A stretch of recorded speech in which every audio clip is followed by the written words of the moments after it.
I don't ever slow up, no I don't take shit. I got no love for the fakeness. If you wanna play tough and wanna hate this, I'll always show up. I don't ever slow up, no I don't take shit. I got no love for the fakeness. If you wanna play tough and wanna hate this, I'll always show up and make a statement. I don't ever slow up, no I don't take shit. I got no love for the fakeness. If you wanna play tough and wanna hate this, I'll always show up and make a statement.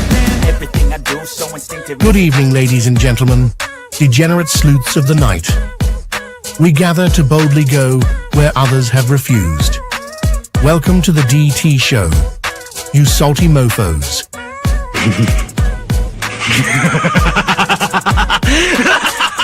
A man accused of killing 4 college students is behind bars and he has ties to northeastern and central Pennsylvania.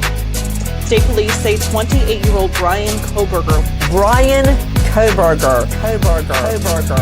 was arrested this morning at a home in Chestnut Hill Township. I can't find any case law that would support that idea. That somehow a warrant would be needed for DNA left at a crime scene. We are expecting to learn more about the allegations against the girlfriend of a Boston police officer who was found unresponsive in the snow Saturday morning. I-Team sources say Karen Reed was in a relationship with John O'Keefe. She's facing charges including motor vehicle homicide and manslaughter. So, the Commonwealth just provided the court with information that causes me grave concern. The implications of that information may have profound effects on this defense and defense counsel.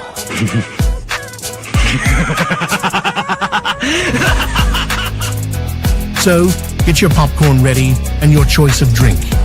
Get your butt on your seat. Like, comment, and subscribe for a treat. Here we go. It's time for the show. The Drunk Turkey Show.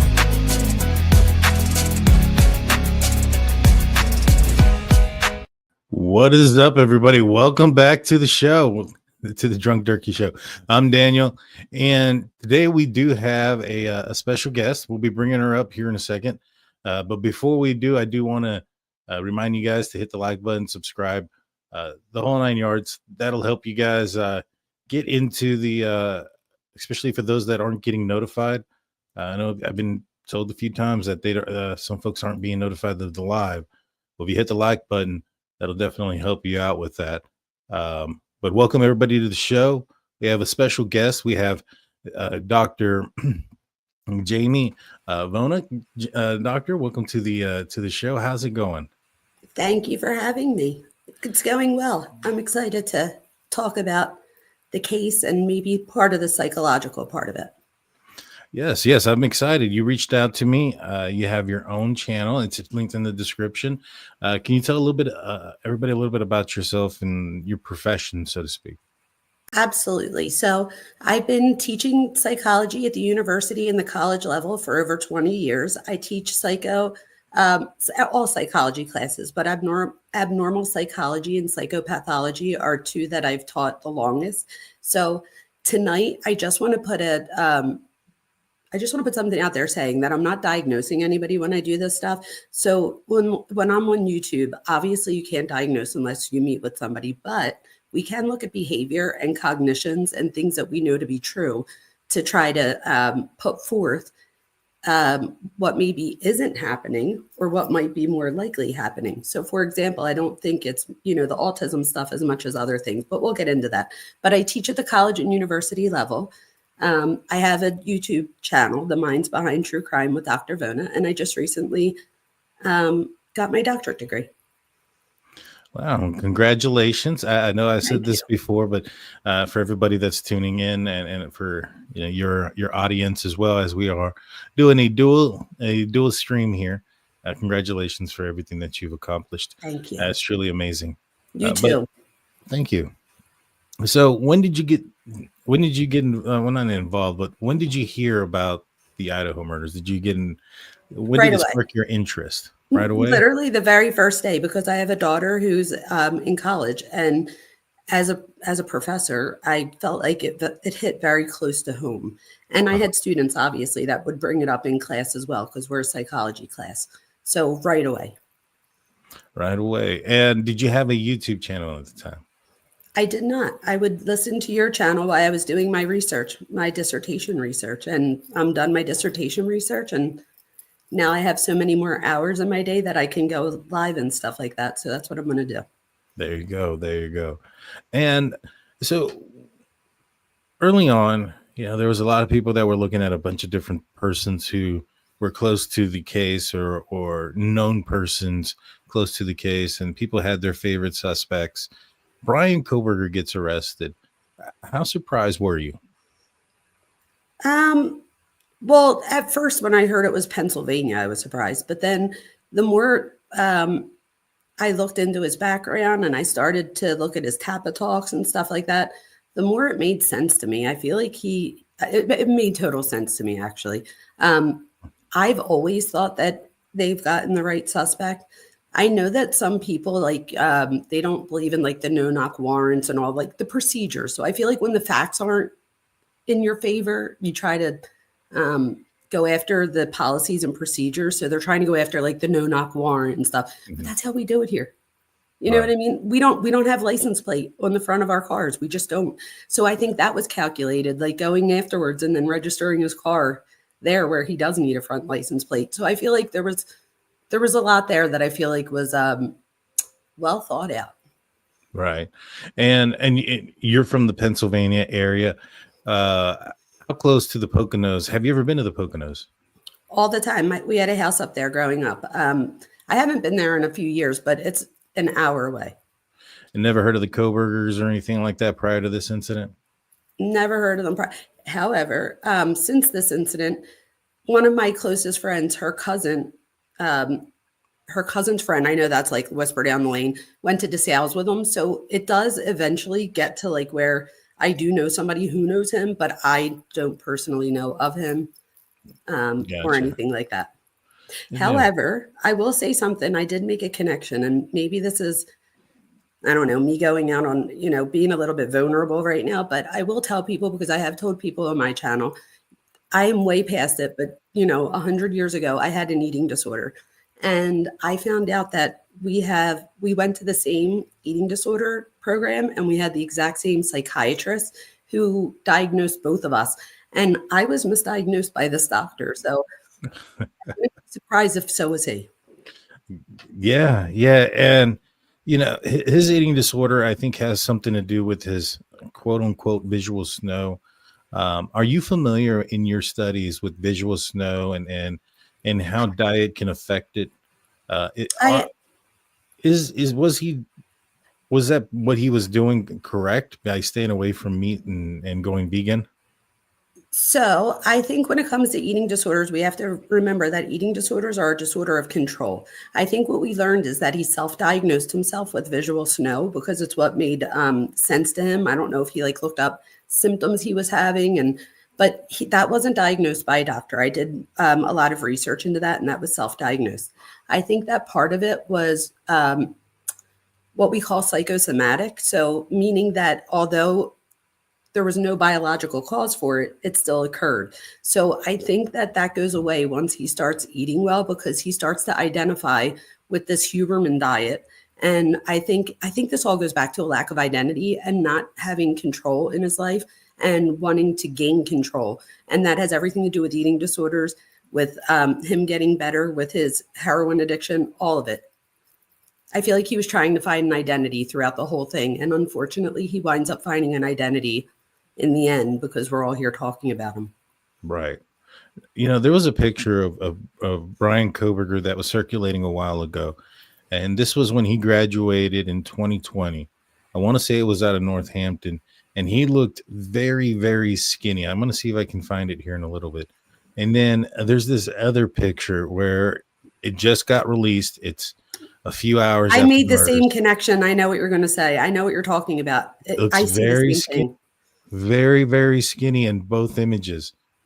Yes, because if you see the first image from years ago without seeing this new image, I feel like you almost have to be like, that's not him, and really look at it. But with this new image out, I see the clear connection, and I see that he was back on his way there. And one of the things that we have to remember is that I don't know, does anybody see like the contempt in his face and that smile in the selfie with the thumbs up? Or I wanted to ask you as a cop, did you make anything about the white knuckles? Do you think he's holding something? I mean, he's making a weird. So a lot of people have looked at the knuckles, and there are some dots here and there. I'd like to see his hands, like, you know, like get a baseline, see if there's freckles and things of that nature that could be making what it looks and appears to be some sort of red spots on his hands. But even his hair looks dyed. Now, Dyed. If it was him, you know, if this is the guy who committed this crime, he was apparently wearing one of these like balaclava masks. You know, it's one of those that kind of covers your hair and forehead, but not your face. If you're familiar with football, George Pickens, he wears it all the time around his head. Now, I'm familiar. If he had his head soaked in blood and he got in there, I did some research. If you wash it out right away, it doesn't stain. But if you don't, it stains your hair. And he didn't go home right away. You know, he took a very long trip home. And so I personally wonder if maybe he did dye his hair red to cover maybe perhaps some of these stains. And, you know, I wonder if not, what it is that he was buying in Clarksville in Washington, because I think that if we go and look at his receipt there, we may find some of these hair products or whatnot that's going to be able to remove blood out of things. And I think that's going to be real important. And it's going to end up coming out that, or something's going to end up coming out because they have him on video and they have his financial records from there. So whatever he purchased has to do with something with the case because they intend on using it. Does that make sense to you? Total sense. And Daniel, think about it, right? So this is 6 hours after the crime, and he's in. And so let's just say he gets found guilty. We would have to assume that 6 hours after the crime, he's already come home. He's gone back. I don't know. Did he come home and then go back? Do we know that? I know that he went back. So he gets home around 6 something in the morning, about 6 in the morning. So he does go home. And then he's there. And then at 9, he's back at the crime scene. According to the documents, he's at the crime scene. What that means as far as like how close in proximity, I don't know. But the claim is that he's at the crime scene. And you guys, why would somebody want to go back to a crime scene in this situation? It would be because a lot of people are like, did he go back to go find the sheath? I don't think so. I think he knew by then that there was no getting back in there.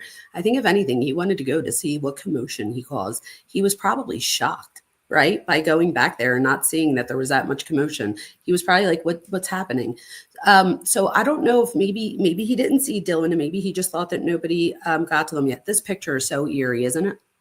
It is. You know,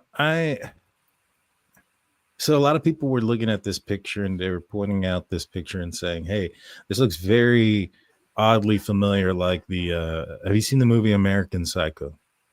I have. And so you know, he's in there and he has his headphones and button up shirt and he's super skinny. And Christian Bale had to lose a lot of weight to get into that role. And, you know, I watched it for the first time today. And I had never watched it before. I saw a clip yesterday. I guess it's the shower in his beginning of his day. And I realized that Christian Bale in the movie is 27 years old, right? Bryan Kohberger was 27 when this crime occurred. He was going to turn 28 just the next week. You know, a lot of people ask why that night. I mean, this guy, I mean, if as a doctor, if he is suffering through some things where he's lacking feelings, remorse, he feels like he's just a body, similar to what I can't remember the guy's name, Patrick, I think his name is in the movie. He had some similar feelings. Can that have an effect on a guy who may be feeling something similar to what Bryan Kohberger was? So this would be assuming that we would know what Bryan Kohberger was feeling, but I think from what we've seen, we could say that. Well, let's take Bryan Kohberger out of it. If you have a guy Oh, good. who Okay. is lacking remorse and feeling, he doesn't see people as people. He just kind of sees them as objects, and he's surrounding himself around violent stuff. And could he see a connection in movies and things of that nature, especially if he's lacking some of these feelings that most people have? 1,000%, you guys, 1,000%. And not only that, I think that we have to remember that he might have, again, I think he was trying to search for an identity. So maybe like when you watch a movie and you see yourself, or like if you watch Friends and you're like, which character are you? Like things like that. Like, was he trying to identify with other offenders and things like that? I don't know. Was he trying to, if I ever got to interview him, I would give him the interview that he put out for his project. I would want to ask him all of those questions, because clearly he was thinking about those questions. Those questions were important to him. So along that same lines, instead of talking, he couldn't talk to the real actors, but maybe he could reach out to real criminals and understand what this is like in real life, hence the criminology and stuff like that as well. Yeah. No, I agree with that. I mean, I thought that, his Reddit is going to be used against him because some of the things that he was asking, how did you get caught? This, that, and the third. I bet you somebody told him that that their DNA was on the door as they walked out, or something to that nature, which is why he left the door open the entire time.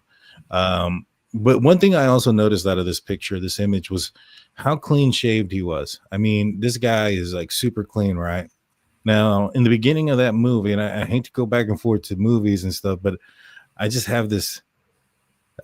I wouldn't be surprised if this was a movie that influenced him, amongst many other things, like serial killers such as Ted Bundy. Yes.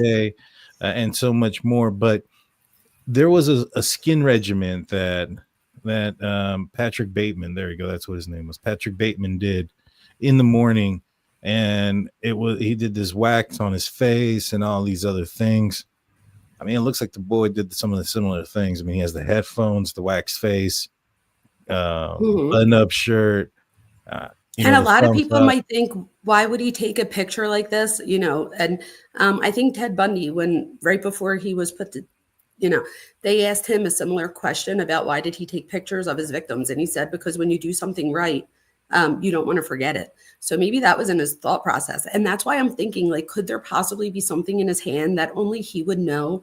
So that way, every time he sees the picture, he like relives it. And again, this is speculation, you guys. I'm just asking a question. Like, have you ever seen that with like crime and stuff? Like, I do think there's a lot of similarities with Bundy. Yeah. Here's Bundy giving the good old thumbs up, by the way. Oh, I didn't even notice that until just now. There he is, giving the thumbs up. So from what I heard about his mom, and I do know this a little bit, if you look it up, he did eventually, his mom wound up writing something against the DP for Bundy before he's put down, whatever. And so the mom is obviously into true crime, or she wouldn't have done that, right? And she had like really big feelings about it. I always wonder, like, is this his way of being like, watch out, mom, like I'm going to do it even better than him. I just feel like he has to be smarter than everybody. He has to be, the best at everything. And a lot of that is a lot of like narcissistic type qualities is what I'm saying. Yeah. Big time. Some folks are asking, could he be reliving how he held the knife? That'd be creepy too. That would be so creepy. But I always wonder, like, is there something, not always, it just came out, but I've been wondering, like, is there something in his hand that like he could relive? Or again, is this just a picture? That is so scary, right? Is this just a picture to remind him? Yeah. And I mean, this is 6 hours after the murders. He has just gotten back from the crime scene. So he just went, relived the crime scene. God knows what he did in that bathroom afterwards. But this right here looks kind of bruisey. I don't know about you guys, but that looks somewhat bruisey under his neck. You don't think that's like stubbles? I mean, it could be. Could be. but it looks maybe he messed himself up shaving, but it looks kind of weird. Also, did you notice that there's a shower curtain in the picture? I did notice that. I did notice there was a shower curtain. So I wonder what that has to do with. Like, I wonder, because he didn't have one afterwards, so I don't know. But his hair looks dyed. I dye His my hair hair. is I'm a definitely female. dyed. His hair looks dyed.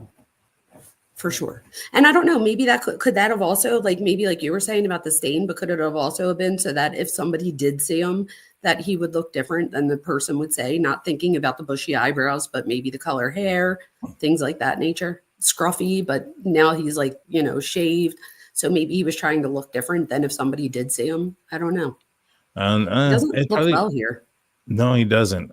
To me, let's picture what he would have had to have done if he committed this crime. The crime occurred at 4:00 in the morning on Sunday morning. So all day Saturday he was awake. All day Saturday night he was driving around trying to figure out a way, and then he, Sunday morning commits the crime.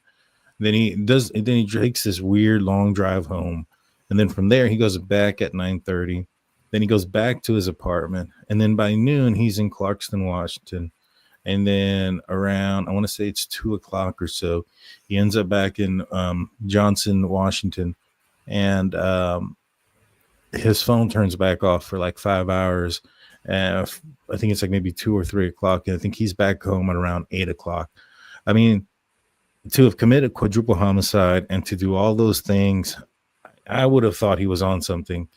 I mean, this boy looked like he's on something. I mean, that's just my opinion. Unfortunately, we don't know, right? Because then he doesn't get caught for a while after. But Right. this literally could just be like his feeling of God, like a godlike feeling, like that feeling of grandiosity. The thing is with narcissists, and again, I can't diagnose them, but we're just going to say traits just to cover my butt. Right. But with narcissistic traits, right? Can I just say something real quick about the autism? And because I don't want to run out of time before we could say this, because I prepared something for this part. Okay. So if Kohberger does have autism spectrum disorder, some of his behavior, like his social awkwardness, rigid thinking, or intense focus on criminology could make sense, but there's a problem. Autism alone does not explain his lack of remorse, his grandiosity, or his emotional detachment. Therefore, it is my opinion that he may be misdiagnosed or underdiagnosed. For educational purposes only, I see comorbidity or the diagnosis of more than one disorder. For me, we are most likely seeing comorbidity of narcissistic and antisocial personality disorder with schizoid and obsessive-compulsive personality traits. When you're not confident about a criteria, you consider it. You'll consider the related characteristics such as traits. So what could explain some of these traits for schizoid personality? This would be the emotional coldness, the lack of relationships. For obsessive compulsive personality disorder, this is rigid thinking, meticulous control over his environment. We know that to be true too. For narcissistic, grandiosity, belief in superiority. And with antisocial, you have a lack of remorse and disregard for others. So I guess what I'm trying to say is that if his so-called autistic traits are exhibited, such as social detachment, emotional coldness, and fixation on crime, I think they're better explained by personality disorders, in my opinion. I also have other things that I went and wrote down that the defense said. So they might say that he's socially awkward, he isolates, he fixates. That might sound like autism. Why that looks familiar? Because social withdrawal can resemble with other things. So there's different symptoms, you guys. So just because somebody has symptoms of one thing, for one, it doesn't mean it's a diagnosis. You have to meet multiple criteria. So you have to meet the symptomology, you have to meet a time duration, and doesn't interfere with daily functioning. So I think that the defense right here is trying to get things for us to mitigate later on, just in case he is found not guilty, that they can then say that he shouldn't be put to death because of these mitigating factors. Because with narcissism and antisocial personality, there's no mitigating factor there. The person's feeling a lack of remorse.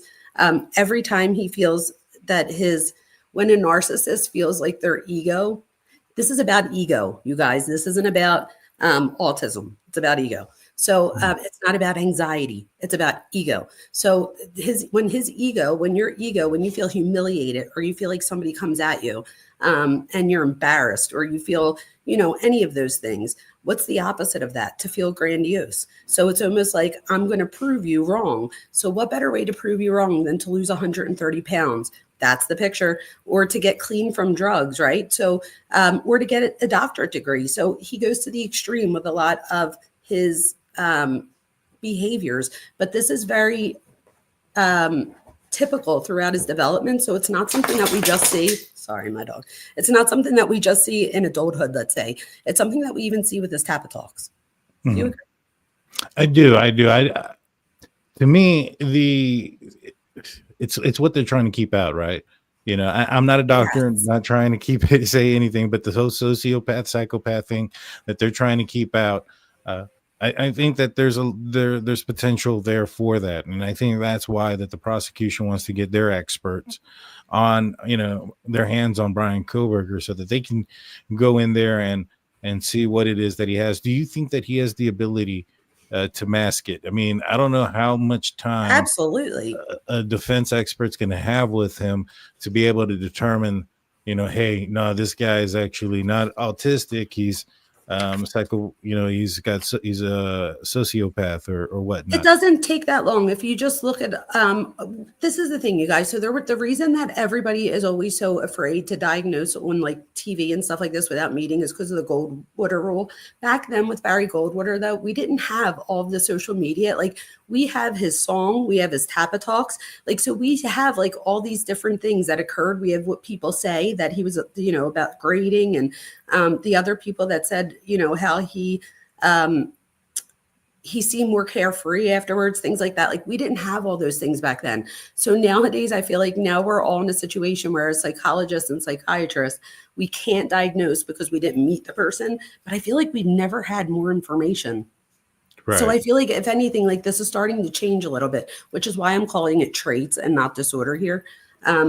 What about those that say that his writings and his Tappa Talk or his writings when he was younger and the lack of feelings and all that was when he was a kid? He may not be feeling that anymore. Does those stick with person typically, or is that something that can go away? 1,000%. So 1,000%. So I go over this in one of my lives, and my daughter was in the live, and somebody was going back and forth with me saying, so we're just going to take somebody's journal and convict them on that. And I was like, no. And they were like, if we looked at anybody's journal, and I thought about it and I'm like, oh, wow, they're right. Like my journal is pretty messed up. But then my daughter wrote something in the comments and she's like, Mom, you're not normal. And I was like, thanks, Shay. But she's like, none of my friends and none of like me, my other daughter, she's like, none of our journals look like his, none of us. And I was like, she's like, so my daughter made a good point. So, and that stuff has followed me. I have my doctorate degree now. So a lot of this, I have a master's in counseling psychology and a specialization in marriage and family therapy. I do believe that part of it was so that I could help myself understand, why things happen the way that they do. And that's true of a lot of people and, with psychology degrees. So I think we need to keep that in mind as well. Yeah. What about this coordination disorder that they're trying to say that he has? I mean, the guy can run a 6-minute mile. He's done some kickboxing. He bragged about his kickboxing and his being able to maintain his weight on his resume. What do you think about this disorder? Okay. So first of all, he does the martial arts and stuff, or kickboxing, all of that stuff. So that would require coordination. But I wrote here that now it's called developmental coordination disorder, and it is a disorder in the DSM-5 TR. So it is a valid disorder. However, I think the defense is going to say things like he's clumsy or awkward. Maybe he couldn't plan all of this. This looks similar to, this is a neurological disorder. So it would affect things like your motor skills, so movement, okay, and which could appear like disorganization. However, this could also be his lack of emotion and stuff like that if he is antisocial personality. I do not think that he has developmental coordination disorder at all. I think of all of these disorders, I think autism and obsessive-compulsive disorder, I think that you can make an argument for that. However, I like to debate people. So I would have a full-on debate on why it's not those two things and why personality disorder better fits, and how we see that there is an overlap of symptomology that goes along with things like autism and something else. So, and when I say antisocial personality disorder, just to make it clear, that is psychopathy in, real in our regular terms. It's the same thing. It's just like the technical term. Right. Yes. Interesting. But obsessive compulsive disorder, even with that, like let's say he did have that, that doesn't make you violent, right? No. So if anything, it might make you meticulous. But So I think that could like factor into it if you want, what if the prosecution, the defense comes in saying he couldn't have done it because of his OCD? He's too clean. Getting blood on him, those type of things would have disrupted his OCD. No. This is another thing, you guys. So with OCD, let's just say he did have OCD, like the defense is saying. People don't realize that there's different types of OCD. So one of the types of OCD is germophobia, but not every germaphobe. So every germaphobe has OCD, but not everybody with OCD has the germaphobe type. So by saying that he has OCD isn't enough to say that he's a germaphobe. So that's another problem that I have with the OCD thing. So, you know what I mean? So, and this, if you tie it back to the eating disorder, an eating disorder is a lack of control. When you feel like you can't control your environment as a child, you guys, all we can control as a kid is what we put in, what we put out, and what we say. That's about all we control when we're younger. So when we feel like we don't have control over those things, eating is one of the things that we put in, or sticking our fingers down our throat to take it out. So it is one thing that his parents couldn't stop him from doing, if you will. So it seems like a very in control behavior when you're doing it, because I had an eating disorder, so I could tell you that. However, it's a very out of control behavior, and it's literally it's a disorder of control. And I think he just goes from that, and then he gives that up and takes on the drugs, or vice versa, whichever one came first. But I feel like he gives up one thing and takes on something else. And here I think he's taking on this role of, think about it, when you get high, right? People always say they're trying to chase that high.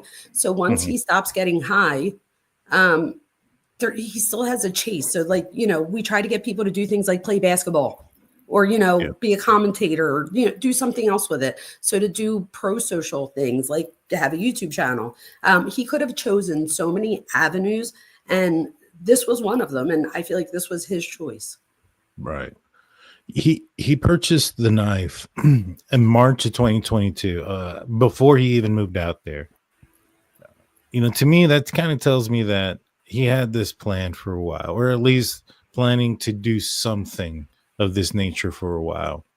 I'll be honest with you. I don't know how skinny he was throughout the entire time that he was there at Washington State University. I wish I knew somebody who may have known him during that time. Because we see him today. He don't look the same. He looks a lot healthier. I personally think that's probably because of some sort of drug use. But did he go into Washington State University? Did he show up to Pullman looking like Count Dracula, or was he healthier and then there was a dip? Because if that ends up being the case, if there's anything unsolved around the time that this second picture was taken, that first one, that could be some sort of like loop. You know what I mean? Loses a lot of weight, commits a crime, gets healthy, or gets even healthier. If it wasn't, though, let's say he was at his healthiest looking. I think that this isn't the weight thing. To me, is more the control issue. I think the homicide thing is more of a grandiosity. So feeling like I am bigger than you, I'm able to. Think about it. If he didn't get caught, he could have became a professor like me and taught criminology, and literally have been like, so what do you guys think? You know what I mean? And now he's literally the one that would know if he is the one that did it, right? Right. He would be the one that knows the answer to that. So it's almost like the ultimate, like God-like feeling to him. And that's the exact opposite of humiliation. Well, he was going to purchase another one. He was looking at purchasing another knife. Some say it's because he wanted to replace the one he lost, or I was going to ask what you thought about that. Or do you think he was like going to be like the, the knife sheath killer or something? Like, right. What do you think about that? That's what I was going to ask you that. I think personally, it's weird, right? So he leaves the knife sheath behind. He must know that they're looking for purchases of knife sheath. He must know that that's something that's going to be a warrant towards Amazon. and yet he's still going on there and searching for it. I'm dumbfounded at how a person who has got this much education in the field is making that stupid of a mistake. But then again, he made so many, so Okay, so one of the big things surprised. narcissistic personality, or a lot of the personality disorders, is that the person thinks that they Not gonna thought get about it caught. more than you, like I'm smarter than you, but they don't realize that everybody else could see through them. Yeah. Does that make sense? So they think that they're other people are believing that they're the smartest one, but it could just be that people just want to go home. So they're like, okay, like we agree with your argument. Like they just want to get out of there and go home after work. Yeah. So like, I just think that to him, or if it is him, right, that it was more of an I'm better than you type thing. And he needs to constantly just prove himself over and Right. over and over for whatever reason. And I wanted to ask you a question. Do you think that, and again, this is probably more of a psychology type question, but how much do you think of it as a dad goes back to his feelings of his own dad? When I look at it, what his dad did, I call him a managerial, I forget what I called him, janitorial services, but people say like he did like janitor work at the high school, Right. and the mom was a substitute teacher. And I wonder if he felt that his dad, I don't think he even says it in his Tappa Talk. So I'll just say it. I'm not even guessing right now. He literally says like, my dad's a nice guy, but I feel nothing for him pretty much. So like how much of this is that he doesn't identify with his dad, and how important would that be? You know what I mean? I mean, he says that about everybody, though. You know, he says he doesn't That's feel anything for anybody, including himself. He That talks is about true. he talks about everybody being a sack of meat, and so I wonder if that's not just truly who he is. You know, No, you're right about that. to And also by seeing other people as meat, if you think about it, that makes it easier to then not see them as human, and yeah, therefore not feel, anything about their demise, if you will. right, yeah. I mean, somebody to go in there and commit a quadruple homicide and then take a picture like this, that he don't got no feelings or remorse if he did it. I mean, obviously, I 100% believe he did. There's nothing I do now too. at all that can probably, unless somebody else comes out and says, I did it. This is how I did, and I framed him because I don't know what. But yeah, no, I don't think so. That's the other thing, you guys. Like people that think he's been framed by the police and all, like he's not that. Like, who is he that like people are going to frame? I don't know. When people think of conspiracies, I'm always like, have you ever like you have a teenage daughter? They can't keep a secret who likes who. Yeah, Like people believe in these big conspiracies. Like, first of all, you would have to have a multitude of people that can keep a secret. yeah, yeah. You're absolutely right. Like, you know what I mean? Like, we can't even keep a secret of who likes who. How are they going to keep a secret of this big conspiracy? And, the cops did it. Or I think that's all bull. I think that's So all baloney. to answer your question, though, I do think he was planning on committing another crime. Going back to the secondary purchase, I had on oh gosh, I'm blanking his name.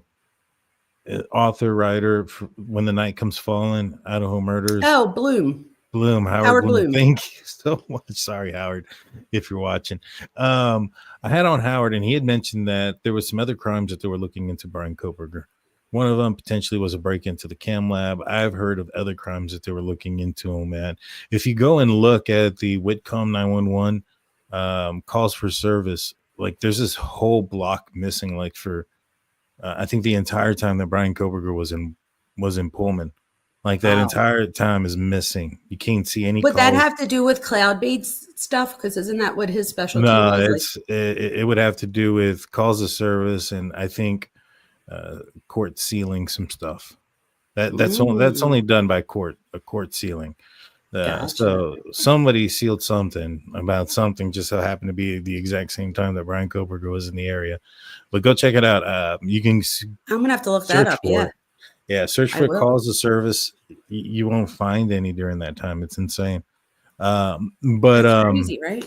What do yeah. you think about this? So, as a cop or a former law enforcement, do you think when it came to him wanting to be part of the police department and stuff, I almost feel like that the way that if the writings that we saw, like we see the email exchange between him and Fry. So if all of that is real, assuming that's all real, do you think that he was a little bit overconfident, almost like you guys are not stupid, but like, I know all about cloud forensics and I'm going to bring it to your place because you don't know anything about it yet. And like, do you think that there was part of that there too, like an arrogance? Yeah, when he called the officers rule. Yes, that's what it was. That's what it was. Yeah, that was a big, all right, this guy thinks he knows everything. He's gonna teach him how to use a phone. And that's right. the crazy thing is That's how I that's took what it. pretty much got him busted. But what do you think? Do you think he was trying to commit more crimes, or do you think he was just trying to replace 1,000%. I think if this is the right person, he is for sure, in my opinion. He fits more of a serial killer than he would a mass murderer. Because right now he's considered a mass murderer because of the way that it's worded. When we look at it psychologically, but I do think that if he wasn't caught when he was caught, that when he went back, he could have very much, or even why he was still where he was, maybe he would have done it before he went back. Who knows? Or along the way, right? I think he had I think he looked up into people and looked up to people like a Ted Bundy. I wonder how many books did he read about, with criminal profilers. So I feel like he was trying to soak it all in so he could make like this perfect moment, and here he leaves the knife sheath. Without that knife sheath, do you think that there's enough evidence to, like, if you were in a jury because let's be honest, you guys, DNA wasn't always around, right? So we used to have to convict people based on other things, but I feel like with everybody, it's like if there's not DNA, it didn't happen. So if the judge did throw it out, which he didn't, do you think there would be enough evidence? Would you still be convinced?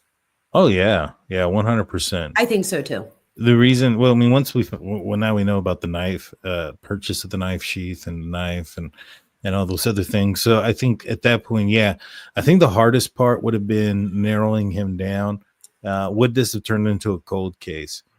Maybe. I mean, his actions were becoming more and more increasingly alarming. I mean, to the point where he got terminated from his job. I wouldn't be surprised if somebody would have eventually been put two and two together. Like, hey, man, this guy's losing it as far as his control and his behavior. And did you just he hear what drives you a said? similar car. You just said losing control. So back to what I said in the beginning, a lot of his stuff is a disorder of control. Yeah.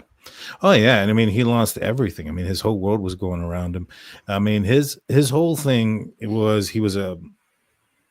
his whole thing, but what had happened to him was he was a heroin addict, and he completely turned his life around and got into the criminal justice program, PhD student. He lost his job as a TA. He's lost every job he's had, including being forced to resign as a security guard in his at his high school that he went to. All these things, they don't make you a good candidate for law enforcement, right? So what is he going to do? I mean, everything he's worked for has just gone down the drain while he was losing everything as a TA. Not only that, these are his formative years. So it's like everything he tried to do, it was like another rejection. Like every time he felt like he had a part of an identity, I'm assuming, like you get a job and, when we're a cop, you felt like a cop. Like I'm a professor. I feel like a professor. Like, so I feel like when those things are then taken away from you, it's almost like that constant, like, not being able to identify. And now, unfortunately, because of these 4 beautiful victims that he might have taken the life of, he now has an identity. He will always be known. Whenever their names come up, people are going to think of him, unfortunately. Do you know what I mean? And so I feel like this was his way of saying, I have a video if anybody wants to go see it. It's literally called Do You See Me Now? And it takes you through his life and about how it's like, do you see me now? And nobody saw him. And then he tries something else. Do you see me now? And nobody sees him. And he just keeps doing it. And it's like a common theme in his life. And finally he's seen. Yeah. But for the wrong reason. So there were other PhD students who were documenting his behavior. How bad of a behavior would somebody have to have for you to have started documenting them during your college or while you were going through your studies? So if what they say is like real, and they said that they called them Bryanisms. If that's real, then that means that somebody's done enough behavior that you and your peers all agree and you have a name for it. So to me, that means that it had to be something that was either interfering with class or interfering with something that they all called it a Bryanism. Like, it wasn't just like, oh, looking back, it was literally like, oh, like this guy, da da da. So I do think that they were right on by noticing something. And didn't they say, I don't know if it was the students though, with the teacher, I know that he got into a lot of confrontations with the teacher, and I really do commend that professor. I think at one point, the professor, one of the students said that towards the end of the semester, they had Bryan come in and he stood at the front and he had a debate with like the other students. And they said that most of the students were on the opposite side, but a few of them were on his side or whatever, for whatever reason. But I feel like that was, and the one kid said that the teacher tried to make it like a court type thing, I guess, where you have like a defense. And so I think that the teacher did everything they could to try to help him acclimate, and it just wasn't working. But there was one thing I do want to clear up about the altercation. I feel like it had to have been a verbal altercation. It doesn't, not had to have been, but I feel like it had to be verbal, because as somebody that's worked in higher education for as many years as I have, and in different universities and colleges, if one of my students put their hands on me, that they would be done. Like, even if they were a student. So I work in universities where we have doctorate programs. Like, if a doctorate student, put their hands on me, that would be the end for them. Right. So I feel like it had to have been verbal, but I'm not sure. So that I'm just speculating. What do you think about that? I think I don't think it got physical, but I think that there was intimidation factors to it, to that altercation. This was a guy who had just committed this crime just a couple of days, maybe a couple of weeks prior to the altercation. He's on edge. He's probably looking over his shoulder throughout that time frame, making sure that nobody's, cops aren't, picking up his trash and things of that nature, trying to find DNA. And so, I wouldn't be surprised if that almost turned physical. Because Right. it Well, I resulted in definitely think the termination. teacher I do think that the teacher felt intimidated for sure. Right. But I always think about it, because sometimes I hear people say that maybe it was physical, maybe it was verbal. And I could just think that it had to have been verbal, but clearly where he felt intimidated enough that, and this is the other thing. So do we know, because this is another thing that I always hear back and forth that people argue with me on, did he get, did they, nix him before he was arrested or after? Did they what him? Like, get rid of him, or like make him, did they fire him before? Oh, like, they people fired say him to me before. like, that wasn't until after he got arrested. And I'm like, nah, It was December 19th that they it was terminated before he got him. arrested. But it was, I believe, the termination letter says that, as we had spoken during the, I guess they had some sort of meeting, and they kind of told him that they were was going to just the terminate him. finalization. And then that was the finalization on the 19th. That makes sense. That makes So sense. he knew he was leaving. In fact, even Howard Bloom states that he had a conversation with his dad that he was going to go back and attest for it, that they couldn't just fire him that way, and yada, yada, yada. So he knew that they were firing him. I mean, you look at what was left at his apartment complex. I think the only thing that was left was a Dickies tag and a receipt. Didn't he leave a TV or something? He did leave some other things. Yeah, he did leave some things back. Do you So think he did have would have went to- back if he didn't get caught? Do you think he would have went back and fought for like his, tried to defend himself? Oh yeah, 100%. I think do too. that's. I mean, it's it'd be too difficult for it not to. Yes. Yes. That's like oh god, like a narcissist who can't get back with an ex-girlfriend. One of those type where that's the ex-girlfriend. So he's like, oh, it's not you not wanting me. I'm the one that's gonna have to leave you, type of thing. You know what I mean? That's so funny you say that, because I always say that when narcissists feel like an injury, they or rejection, that it triggers revenge often. But I did write something that literally says exactly what you just said. And of course I lost it, but if I find it, but it literally was what you just said. So absolutely, I agree with you. I took Totally. half the semester of psychology and just By kidding. half. Just kidding. I was gonna say, I would have helped you. I did take some psychology. I did take criminal justice when I was in college. I didn't finish all the way. I probably should go back, but I ended up getting my own. It's never too late. Well, if I ever went back, the only thing that I would ever go back for and I think I'm probably a little too old for it, is I would actually like to practice law, like actually be a lawyer, an You attorney. are not too old for it. I'm Oh 46 years gosh. old and I just got my doctorate degree. I had my master's degree since I was 24, but I got my doctorate degree. I started it 4 years ago when I was 42 years old.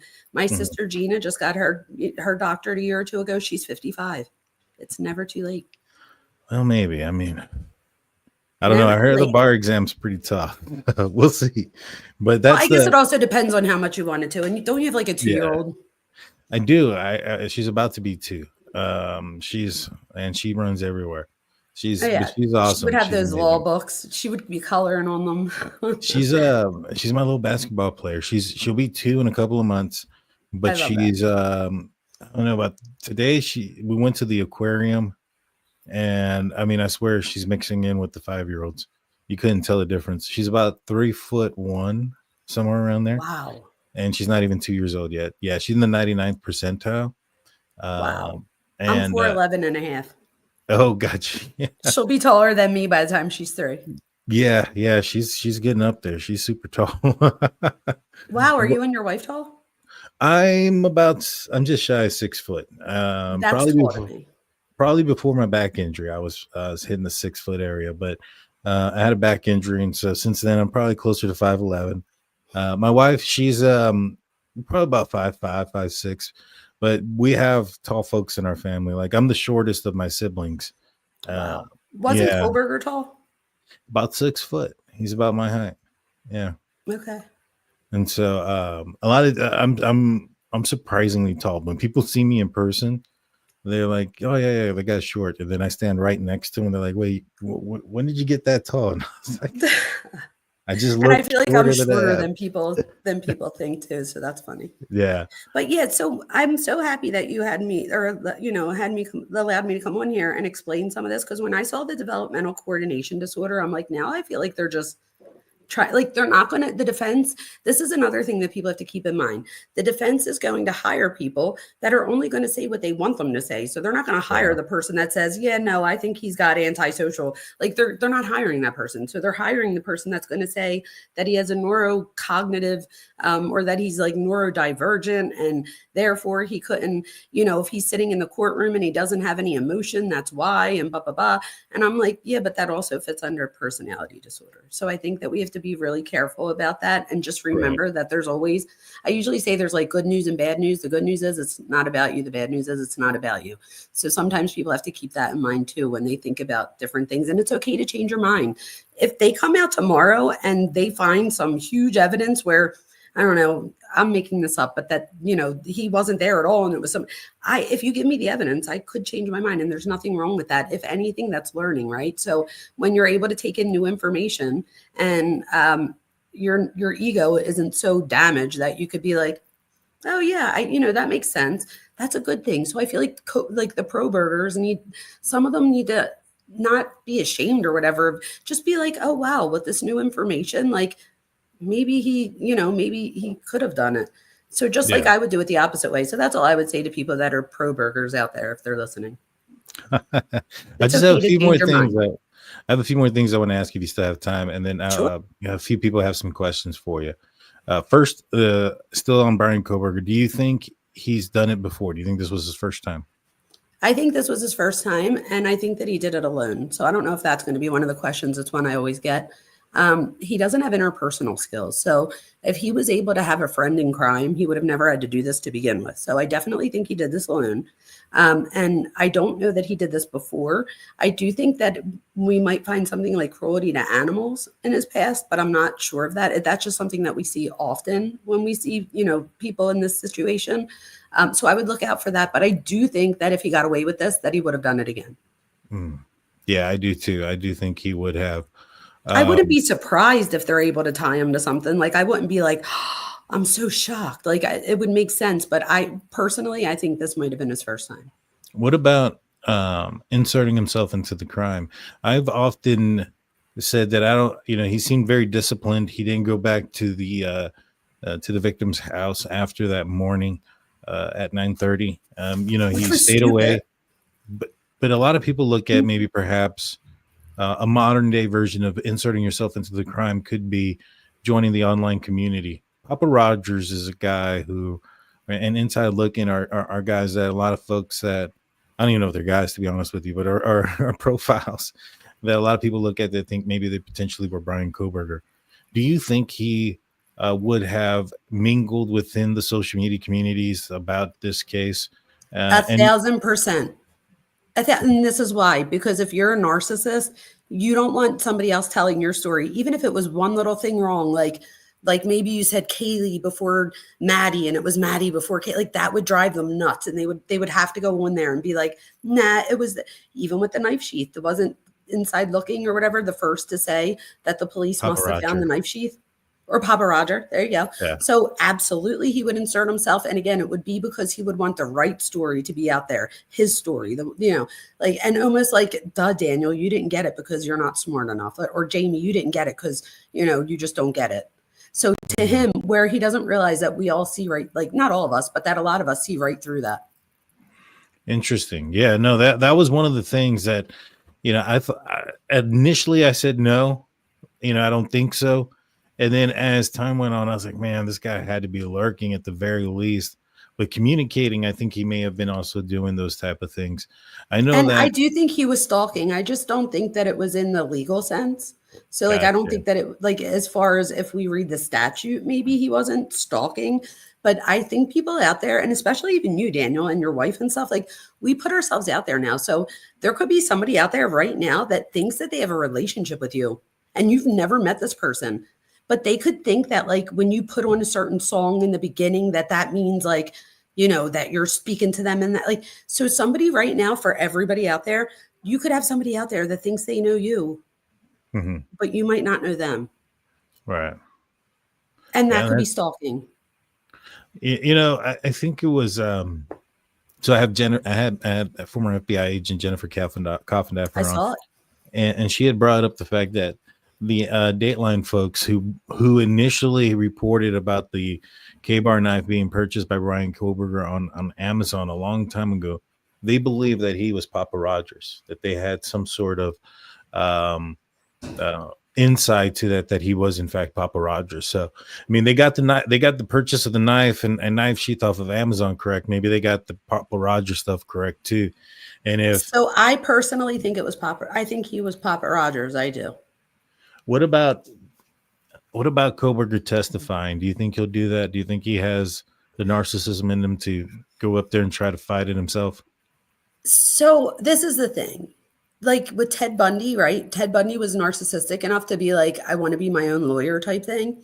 So, but here, I think that first of all, it's quite ironic that there's a blonde female that stands between him and the DP, right? So that's number one. So I do think that maybe, I think that he's trying to pull the strings behind the scenes. So I don't know, maybe he would want to, or maybe the defense might even use it as a strategy and say that he wants to, but because he has developmental coordination disorder and autism and stuff, that he's not going to be able to do it right. So therefore, judge, you can't let him go up there. Like, he doesn't know any better. And so I think that that's like what they're trying to do right now. But I wouldn't be surprised if he thought that he could talk his way out of it. Kind of like Jodi Arias. Do you remember that whole thing? I don't. I'm not familiar with Jodi Arias. Oh, you need to look into that case. She went on the stand for 19 days. And guess what? It kind of worked because they still found her guilty, but they didn't put her to, like, they didn't do that. So they did find her guilty, but why didn't they do that? And what she did, she like emmed him like 3 times over, her boyfriend, and she was found guilty. But what happened was, because she put herself on the stand for 19 days, she allowed people to get to know who she was as a human.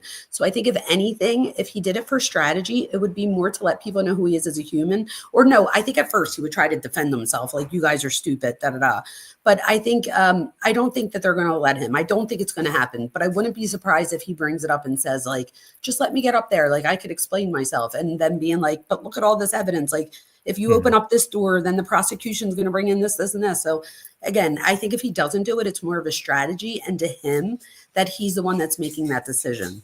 Yeah. This is the thing, Daniel. He thinks that he's playing chess and we're all playing checkers. The problem is that he's the one that gets the checkmate at the end, right? So he's the one that gets fucked at the end. Yeah, no, he definitely is. Transitioning over to the other side, 911 call comes in. You hear Dylan, you hear Bethany, you hear their voices. First and foremost, some folks, on the Kohberger side, think that's orchestrated. It was faked. What did you hear in that 911 call as far I as what think they're it's a going through? disgrace for any of them to say anything about them. Those two girls are victims. You could clearly hear it in their voice that they're shaken. This is what I would say to this. And again, I have a daughter that's of college age. So she even said to me, she's like, Mom, she was like, as the youngest, I would not only would I call even if I was the oldest in the house, but as one of the younger ones, like you definitely won't call. There's multiple reasons. One, you don't want to be looked at as a tattletale. Two, you don't want to get yourself or them in trouble. So let's just say they were pranking. Steven Gonzalez says that Kaylee was a huge prankster.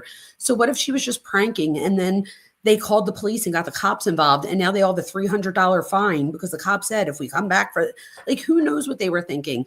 And what if they were drunk or intoxicated? They might have thought like I could get kicked out of school. There's just so many things that went through their mind, I'm sure. And I don't think any of them was that there was a guy that just took out 4 of our roommates. I don't think that that's what they thought was happening. Well, she says it right off the bat, something happened and we don't know what. Yeah. I don't think they ever actually saw what happened or any of those type of things. I hope they didn't. I think I think Hunter's the only one, but I think you're absolutely right about, what could have been going through their mind. I know that the defense put out some information saying, oh, they were on Snapchat, they were on D, they were on all these other things. Yeah, but what if they were on Snapchat trying to get in touch with each other? That's how the kids talk nowadays. Right. No, and that's what I think. And I think or maybe they went to Snapchat to see if one of them posted. That's true too. And the other thing is too, I think that when like for instance the Indeed, I think that was just a tab that may have been opened earlier, and her opening her phone or whatever the case may have been ignited that I agree, that search, so to speak, or whatnot. So there's a lot of things that could have been put in there that we don't know of. But I think that it is an indication when you hear the 911 call and you see even the searches that they had no idea what had happened upstairs, basically. No. And I do think that they say, do you know where Kaylee's at? I heard you talking about what's the obsession. Yes, I definitely hear it. I hear it clear as day. But again, it could just be what I'm hearing, because I do know as somebody that teaches about sensation and perception is that we can all sense the same thing and our brains could perceive it very differently. So it doesn't mean that what I hear is the right thing. But to me, it's clear as day that she says, do you know where Kaylee is? That's what I heard. That's all. And again, that goes to prove whether she said that or not. You can hear it in her voice. She even says at one point, she's like, what? She passed out? Like almost like she wants her to be passed out because that might mean that maybe she could wake up. I think when she saw what was happening, I think she was reacting like what Hunter, like she was looking at Hunter and she could tell by the way he was reacting that it's not good. Yeah, I have a good authority that Hunter in that point was dry heaving and perhaps even throwing up based on what he had seen. So I have to say something, and you're going to probably laugh at this, but I at first was like, would seeing that make you throw up? Because that I'm like, that would never happen to me. Like I'm thinking, and then you started talking about your wound. And I swear to God, I started to at one point, I really felt like I was going to throw up. And for the first time, I was like, wow, absolutely, that could make somebody throw up. To me, you get scared, but why throw up? But I get it. You definitely can throw up from hearing or seeing something like that. So I do agree that he probably was, because your brain's not prepared for that. Every time they opened up the wound, I almost throw up. I was doing the wound change and I had to see it. Do you think that they missed the blood outside of the door? How they were all hanging outside? Or do you think that just came later? I don't remember how long that was there. You mean the blood on the back side of the house? Yeah, the one that you see coming out the house. That was in the backside. Oh, that was in the backside. So maybe they didn't see it at all. Yeah, I don't think they saw it at all. We have a few super chats and questions that I'm going to go through. So we have Nikki Barbie coming in as the newest YouTube member, and then comes in saying, can't wait to hear what Dr. Vona has to say. Oh, thank you. Rebecca Bruce comes in with a $5 super chat. D comes in with a $9.99 saying, my hunch is that the long drive after the murders was to go bury the knife along the route of that drive. Thoughts? Is it possible with what we know?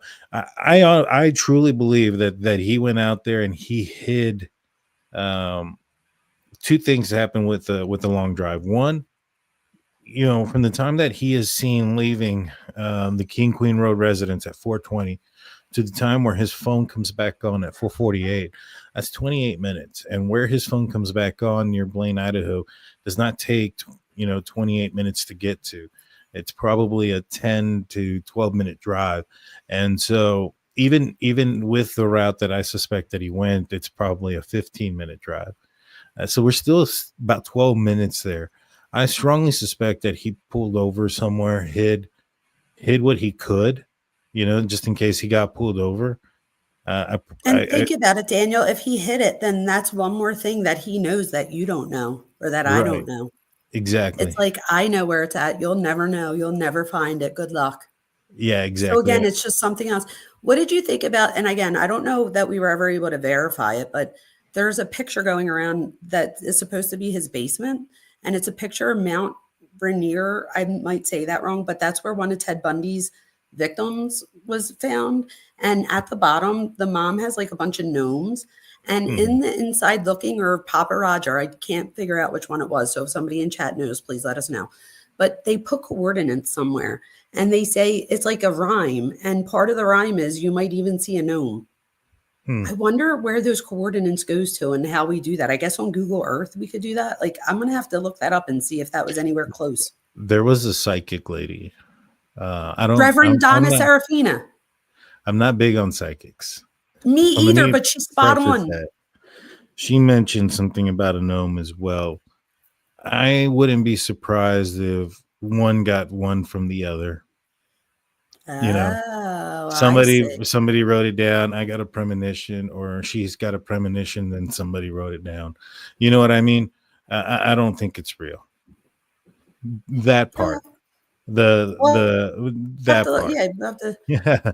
Now, I'd like to know where the picture, coordinates goes to, though. Right. The picture, that could be where all of it started, right? Somebody sees a picture from Bryan Kohberger's basement, sees a couple of gnomes, sees Mount Rainier, looks up a GPS coordinate and makes up this whole thing and says, this is where it's at, right? Because based off that one picture, in my opinion, it wouldn't be that difficult to fabricate something like that. Well, people are freaking out right now because, and I agree with you guys out there. I'm also believe in God, but so does she. So I don't know, maybe like you challenge yourself to watch a couple of her videos, because at first, just like you, I was like, oh, I'm going to go to hell if I watch this. And then I come to realize that she is just as faith-based as probably you and I are. And she is dead accurate, Daniel. And so not just have you heard of Psychic Daniel? He predicted documents coming out 2 weeks in advance to the day. That's this guy. I ain't psychic. But this is the thing, though. This is the thing, though. You could have intuition based off of things that you've been through in your life. So based off of being a cop and stuff like that, and knowing how long it takes for things to come in. So again, that still would be intuitive. So I think any of us could really not do what she does or whatever. Like, I don't want people to come at that like that, but we do have instinct, right? And we do have premonition. But I don't know. But I think she is spot on with like a lot of the. I just think that some folks are very detail oriented. Like, for instance, there was a murder that occurred in Florida, and we covered it. And it first started off with one body found by a dumpster, and then another body found somewhere else, and there was a third person missing, and then there was a deal there, or something about a car found, and after a warrant, another body was found. And so it didn't take much for me to say, hey, all three of them are connected. The third body is in the trunk of that car. But wasn't that from like experience and stuff? Well, I mean, maybe, but the reason being is, and then I could have just said, hey, this is Psychic Daniel. All three of these are going to be connected. The third body, you have one body by the dumpster, which clearly means, I think one was in the dumpster, one was outside. Somebody was trying to get rid of something. The third body was, found because of a warrant. Well, it's not inside the car, because if you would have been able to have seen it through the windows. You don't need a warrant if you can see a body through the windows. I see what you're saying. So the only reason I would have, I put 2 and 2 or 3 and 3 together and say, all right, well, the body had to have been in the trunk. And so, Well, not only that, it's like saying if it's sunny outside and you go in to eat lunch and you go back outside and everything's wet, but it's not raining, you assume that it rained while you were right. inside. I Exactly. get what you're saying. And so with that, I was able to do that. And I told people, I was like, hey, body's going to be in the trunk. And I got all these people telling me, no, how could you know? How did I blah, blah, blah, blah, blah. And I'm just because there's a warrant. Like, that's all you need to know is Because just you're really the good at warrant. what you do. Right. And, I'm just detail oriented. I pick up details, kind of like with the Richard Allen bridge guy video. I didn't cover the case for the longest time. I barely started when Richard Allen got arrested covering true crime. And when I looked at the bridge guy video for the first time, I pointed out that, yeah, this guy's like short. You can tell several different things. One, on the bottom part of the pant leg, it's folded up. You can see the bottom where it's a different shade of color. It's folded up. That only happens with people that are short. If it's Ron Logan, who's 6'2", you'd probably be seeing some high water motion when he's walking, not the fact that he has a saggy baggy pants down there that have to be folded. Same thing with the scrunched up sleeves on the arms, the brown shirt that went out underneath the sweater, excessive amount. I mean, this guy lives in a small town in Idaho. I doubt they're doing a lot of fabrications to t-shirts and stuff like that to make sure that they are tailored to him. So obviously the guy that's walking on the bridge is probably 5'5", 5'4". Come to find out, that's So exactly I would how it argue goes. though too that could be why you're so successful at YouTube and stuff, is because you are good at your job. So like there might not be other people that really are as detail oriented. So therefore they're not thinking of those things, but they're the reason that you attract people, because they want to hear what you're thinking, because they know that you're. So I think a lot of that too has to go with I you just appreciate being that. really good at your job. I appreciate that. But I just think that there's other folks that are out there that can do the same and then can confuse people into believing that they can, see the That's future going or to talk to strike the me down dead. dead. And same with psychology. If anybody on here is watching, I'm a scientist. Like I should be like, oh no, but I don't know what it is about her. I don't technically believe in psychics, but there's something about that woman. I don't know. But Right. that could just be me again. And that there's nothing professional behind that, you guys, because my profession says that that's not real. So this is just me like watching it and being Yeah. like, oh, damn. But I've again, who knows? I've only seen a handful of things just because, some folks in the She Discord. brought up about the pool party. Yeah, but there That was a was lot of weird. pictures on Instagram of them in She bathing did it suits. 10 days before it came out. There's a lot of pictures of them in bathing suits online. I see what you're saying. So like what's the probability is that they've been doing. So what you're saying is that like how much of this is just probability? Like during the summer, you're a 20-year-old, you're beautiful, like you're probably going to be at the beach or at the pool or somewhere at that point. I see what you're saying. So how In much of it fact, is I think early on, right? So early on, a lot of people thought it was the ex-boyfriend, Jack Decor. And if some folks were pointing out some of the things that he was saying online. In fact, there was a comment that he had mentioned to Kaylee on a bikini picture that was childish and immature, boyfriend, girlfriend type of comment. And people were looking at that like, oh man, that's an unusual comment and this, that, and the third. And then shortly after that, this bathing suit pool party thing comes up. And I'm like, man, that's all because of all this commotion about this bikini picture and all these bikini stuff that they have on their Instagram. There's the I see. connection there. And To there's me, no way that I could prove it either way. So right. And so to me, I mean, sure enough, yeah, Bryan Kohberger goes to a pool party. That's interesting. I mean, they said that she went to a pool party, he went to a pool party, but there's no one ever necessarily saying they went to the same pool party. and apparently he got 2 phone numbers at the pool party. So the Papa Roger thing, I do think if that is him, I don't know if you noticed, but he spelled Roger the same way Elliot Roger spells Roger. So I feel like whoever Papa Roger is trying to say like even the wait, David, Daniel, I just said David, Daniel, think about it, right? Papa Roger would be better than just Elliot Roger because the dad's the ultimate. Like everything this guy does, he has to be better than you. Not you personally, like, but better than you, right? So like Papa Roger is like the dad of, I mean, so even that is very arrogant and narcissistic to call yourself Papa Roger Daddy and spell Roger. it the same way. There it Right, is. right, right. But that also brings into the whole thing about the incel and stuff. And I just don't know that we have enough information about that, because I did hear that at the pool party, he tried to get 2 phone numbers and he got them. We know about the girl with the birthing hip. So we know that he's had dates and stuff before. However, there's nobody coming out that like has had a long-term relationship with him or that can vouch for his, like, I don't know, player skills. Like nobody's. Right. But again, I mean, he supposedly got 2 phone numbers at the pool party. So that would, I don't know how true that is though. yeah, I mean, no, yeah. I mean, he supposedly he did. Apparently, according to Howard Bloom, he spoke with them. They began to receive calls that were somebody just breathing after that. So go figure that. But to answer these, so do you know what that would be? Masking, like you were asking in the beginning. So through masking, he learned how to ask a girl out. Maybe it was on a movie he watched. Maybe he watched a movie where there was somebody that was like really fly and he's trying. You never know. So a lot of people do mask, and they do, especially with like antisocial personality disorder, they mirror you. So even the way you're sitting. So if you cross your legs, they might cross their legs. If they notice that you wear a hat backwards, they might put their hat backwards. You know what I if noticed? they notice that you might have been a cop before, they might bring up how they were when they were younger. They were a security guard, and again, it's just a way to try to.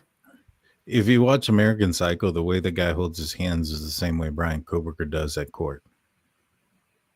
Have you ever seen him? I haven't seen the movie in so long. I'm gonna have to rewatch it.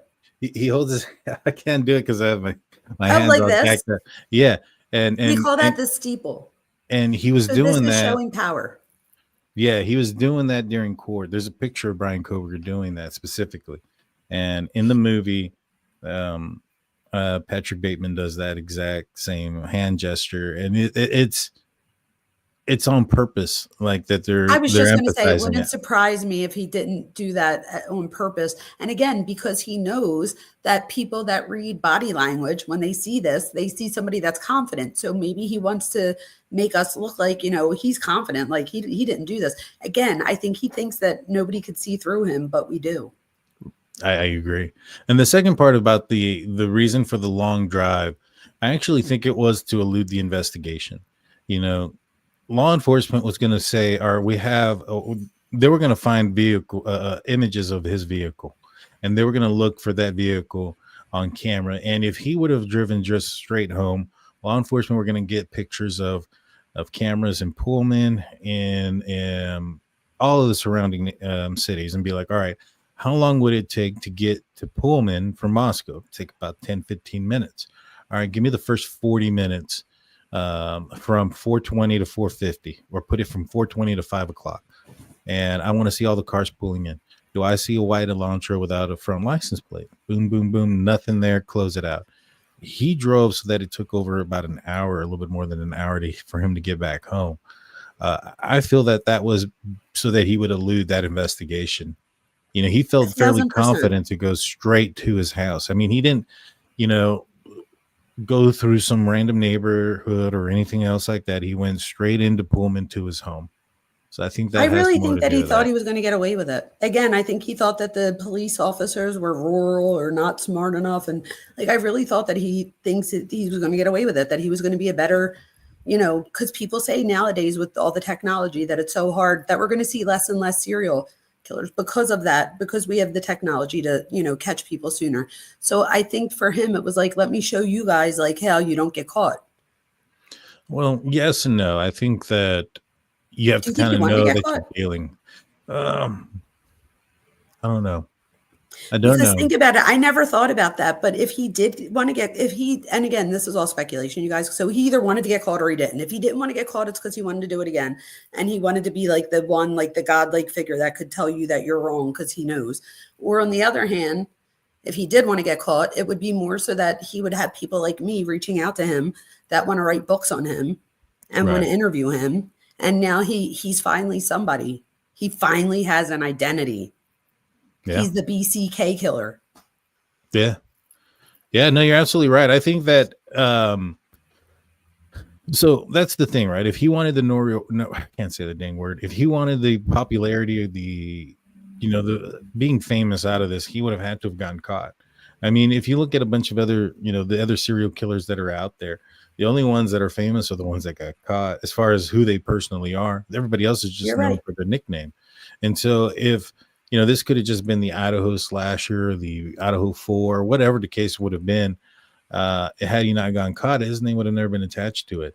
And even if, let's just say he gets caught later on in life, but it's so far in the future, like for instance, the Zodiac, I think they know who that guy is now, but nobody still knows who he is the Zodiac. Even with Jack the Ripper, they just figured out exactly. who I he was going to say and him. he's gone. Yeah, he's gone, but everybody's still going to identify that with Jack the Ripper. They're not going to identify it with the butcher that he was. And same thing here with Bryan Kohberger. I mean, he wasn't going to be known for this unless he got caught or when he got caught. Maybe maybe there's more to that phone, right? I mean, not the phone, the car. So apparently there's no DNA in the car, but what they want thrown out of it, from what I understand, is this Apple Like CarPlay? iPad. No, it's an iPad that he had Okay. in the car. Now, maybe perhaps he had it in the car with him. How stupid would he have been? That would have been great, but I don't think that's the case, because I think that would have put him there at the scene and stuff. But I was gonna say it would have been crazy if he would have taken an Apple iPad with him or something like that. He turned his phone off but forgot the device in the back. Could you imagine? That would have been hilarious. Oh my God. But he wants this iPad thrown out. Maybe there's purchase of items on there. Maybe there's a game plan. Maybe there's got to be something important, because he wants it thrown out. Well, it's funny you say that, because I have my iPad and not everything that I have on my phone is stored on my iPad. So, and a lot of it's just for space reasons, right? So you can save something on your iPad that you don't. And from what I heard, they didn't take the iPad, right? Because they considered it a family. No, the one in the car they did. There's still one in the car. There was more than one. Okay. Yeah, there was one in the car. And oh wow. Yeah, I was reading it in one of the documents that there's this iPad that they wanted thrown out somehow. Maybe I'm speaking, I'm not supposed to, but there's an iPad that he doesn't want in there. You're having a premonition. No, I'm not having a premonition. I know things I probably shouldn't say, and I'm hoping. No, I was just joking, so that if it came out later, you could say you were psychic. I was just joking. Yeah, I'm psychic. You're right. This is a psychic thing. I hope this is already out. If not, this is definitely a premonition. But there was an iPad there. Now, what's on the iPad? I don't know. I know it was in the car, and he wants what's in the car thrown out. Now, what's supposedly in the not in the car are any of the DNA of any of the victims. And to me, that's pretty powerful. I mean, even if there's stuff that's like cleaner and stuff like that, there's still no DNA inside of that car. So I would want to keep that in there if I was a defense, to be able to say, hey, there's no DNA in there. So there must be something on that iPad that they're not, because you're right. That is powerful evidence that there's no DNA in the car. Yeah, so there's got to be something that's stronger than that they want thrown out. And I couldn't tell you what it is. A manifesto, maybe some plans. It could even be pictures. You know what I mean? There could be a picture of the house from, and again, this is just speculation, you guys, but it could be anything, like you're saying. Like it could be a picture, it could be a phone call, it could be anything. But it has to be something that would, because that is pretty big, like that there's no evidence. Why would you want to throw that out? Like that's a huge piece of, for the defense. So there must be something. Exactly. Extreme Blonde comes in saying, with $5, saying, great guess. She knows her field. Thank you, Dr. Vona. Yes, she does. Thank you. Then we have Leslie and Billy. Daniel, you have the best mods ever. I appreciate that. They're pretty amazing. CN comes in with a $5 super chat saying, it would be easier to blame the roommates like some try to do. But even with this theory, why bring BK DNA at the scene? Doesn't make sense at all. How did they have Bryan Kohberger's DNA for them to plant it? I mean, they had a hard time trying to get it when they were trying to find it, much less by accident. Yeah, right. And who is he that he's so great that people want to use him as, like, I don't know, as like a patsy? I don't know. Exactly. Sirius makes sense. Sirius comes in. I love Sirius Black. Yeah, she's amazing. You guys have been amazing tonight. Love Dr. Vona and hearing all of her points. Julie comes in with a 199. Long Island Hillbilly says, excellent deep dive into Kohberger and his psyche. I need a drink. And if you have any couple of questions, I'll be going through and looking for starred questions. Do you think the witnesses regarding his Amazon purchase are family members? Do you think they will testify against him? What do you think? I do. I mean, they were super specific on the date in which they were looking for March 20th through March 30th of 2022. To get that information, that and the knowledge that he purchased it on those dates. Now, it's not just that they saw him with it, right? I mean, you could find a friend and say, yeah, I saw him with it on that date, but that doesn't mean he bought it. That also could be the date that it was delivered. So what day was it purchased? So in order to have it be down to that 10-day, time frame, tells me that they knew which day it was. And they said so, that they knew which days it was. So to me, multiple users on that account that have access to it. I think one of the users told law enforcement, let me go through my purchase history. I'm showing here that we ordered one on this date and time. And then they say, all right, well, now they have to go and get a warrant for it with that information. So I will say that both sisters, the one is a therapist and the other one's a marriage and family therapist. So, and a lot of times I hear people say it like as if the marriage and family therapist one is like lesser, just so people know. You could be a therapist and then you have to go back for a specialization in marriage and family therapy. So that's on top of. So my thing is we take the APA, like the oath that we take, very seriously. So it could just be that her personal morals maybe are clashing with what she knows is right to do. And maybe one of them are just going to tell what they know. I don't know. One of them's writing a book. Oh, there you go. I wonder if it's the one that he supposedly stole her cell phone years before. Could be, but one of them's writing a book. I mean, if one of them's writing a book, that tells you something. That's crazy, right? I didn't know that. Yeah, one of them's writing. LL Cool J said that this is one of the only pictures that he's ever seen him look this happy, and I actually agree. Even when you look at his graduation picture, when he's getting his diploma from the stage, he even looks miserable there. Yeah. I agree 100% that he looks so happy. Like I see contempt in his face right there. And for people that don't know, contempt is something that we can't control, right? So it's a micro expression. And I see contempt here. If you notice the lines on his face when he's smiling in both, it's almost like he's trying to hold back the smile in the second one. That's a sign of contempt. I know something a little bit more than you do. And again, that all goes to his thing with control and feeling like he is grandiose or somebody that isn't superior. Mm-hmm. Yeah, that's a good observation. I tend to think that if he did something in his past, start looking around that other date when that picture was taken, because I don't believe in coincidences. Let's see. Gemma says, how do they prove Bryan bought the knife? Is it his father credit card and Amazon account? No, it was his. So in the footnotes on a previous document, the defense stated just because an item was purchased on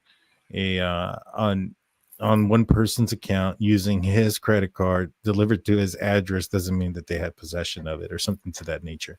And so they have verified that it was purchased with Bryan Kohberger's financial means.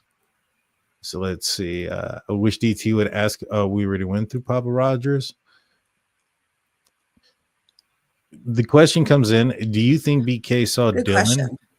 And I don't. So what Bethany was there? Okay, so I think what happened was Bethany. I'm not sure about, but with Dylan, I think Jeff and I are on the same page with this. Jeff H. So we both think that when he came in, even if he knew the layout of the house before he came in, you might not think of all the little things as when you're right there. So there's a step, right? So when he came in, who knows if he didn't realize the step was there. I think he was looking down at the step to make sure that he didn't trip, because what would be worse than cleaning up or doing whatever he did to trip at the very end and leave DNA. So I really think that he was looking down to see where he was walking. And I don't think he saw her. I don't think she'd be alive if he did. That's just my personal opinion. Yeah, I don't think he saw what do you her. Think? I don't think he saw her either. And if he did, I think that he knew time was up. whether it be, he had no idea if she called 911 or not, so he had to get Or out if of she had a there. boyfriend in the room that might fight him, or you know what I mean? That too. Yeah, I mean, one of I those just two don't things. think he But saw her. Yeah, I don't think he saw her. Sam says, crazy thing is that Kohberger's all dressed off to go to work, but we know that he skipped work that day. No way he's dressed up to stay home. Oh, Here's the that's a crazy great thing. point. So this was taken on Sunday. So this was there was no school. He was off the 14th also. 14th was Monday. November 13th was Sunday. So he didn't take off on Monday. He just didn't He have took school off that Monday. day. No, he took off Oh, Monday he did also. take off. Okay. Yeah. So the murders happened. It was Saturday the 12th going into Sunday the 13th at 4:00 in the morning.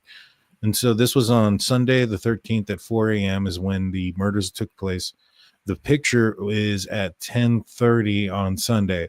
This is after he's returned back from the victim's residence. And so he got back probably about 30 minutes prior to this.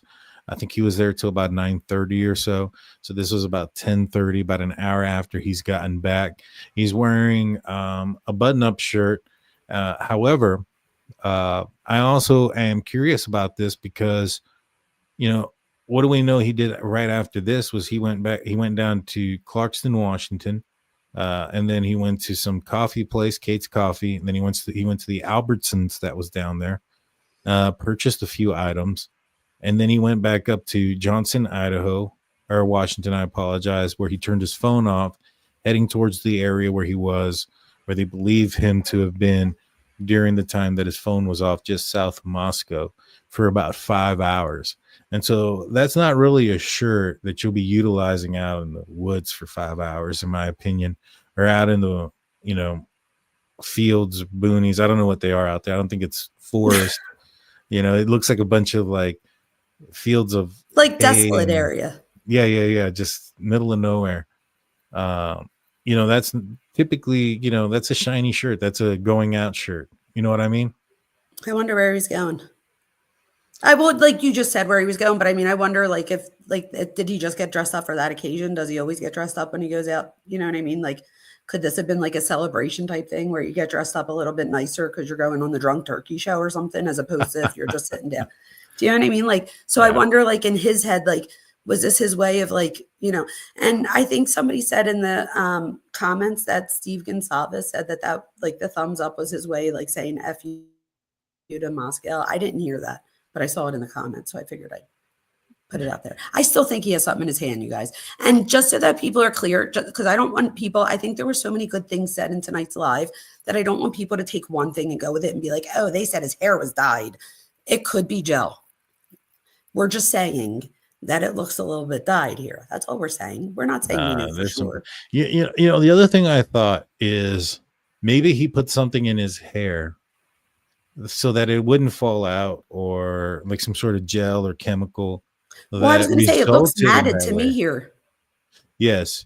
Yeah. Well, he apparently, if he is the guy, he wore one of those masks thing that covers your head. I mean, he must have had it on for a while. You know what I'm saying? I don't know when he put that on or took it off. But he, if he put that on, when he left his house, I mean, he would have been wearing that for quite a few hours. I don't know what kind of effect that would have on his hair. Stacey makes a good point. You know how, like, when you take a selfie, people usually take a bunch and pick out the one that they like the best.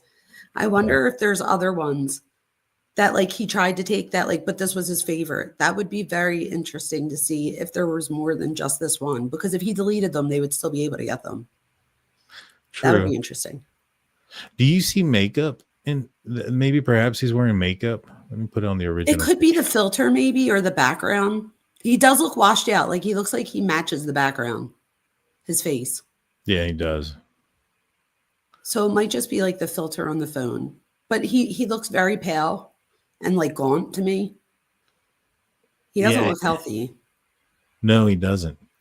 And that's one thing that I've noticed of him being in jail is that he's looked a lot healthier since being arrested. I mean, even when he was arrested, that there's women out there that want him. That's true. Even when he was arrested, though, he looked healthier in the mugshot than he does here.